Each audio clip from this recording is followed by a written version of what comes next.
Predvsem moraš imeti rad ljudi in rad jim moraš tudi pomagati. In zavedati se moraš, da so tukaj včasih situacije, so mogoče malo neokusne za želodec, ampak to veš, ne? Včasih smrdi, včasih so pobruhani, krvavi. To so recimo urgentni primeri, ki se dogodijo kjerkoli in kadarkoli. K nam ne prihajajo ljudje sveže skopani, sveže preoblečeni, ampak jih najdemo v situacijah, kakršnih so. Takrat, ko je prišlo ali do nesreče, ali do nenadnega obolenja. Delo urgentnega zdravnika zahteva tudi nekakšne lastnosti, da se znaš ti hitro in preudarno odločati. Ker pri našem delu ni časa, da bi nekako dolgo razmišljali, ugotavljali, polemizirali. Tukaj gre za hitre odločitve, ki morajo biti premišljene in pravilne.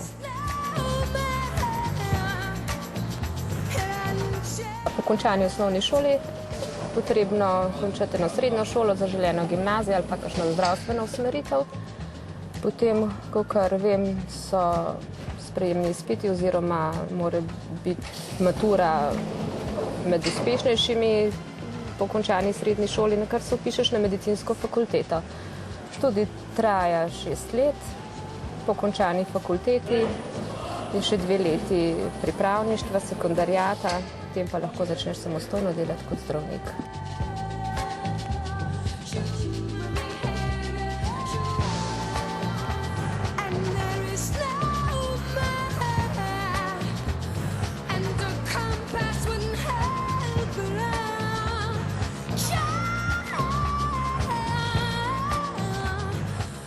No, kot urgentni zdravnik morda čutiš zadovoljstvo, ker lahko na hitro pomagaš v kritičnih situacijah. No, morda ravno v tem urgentnem zdravstvu so pomembne minute. In veliko zadovoljstvo ti je, ko včasih v parih minutah v bistvu rešiš življenje.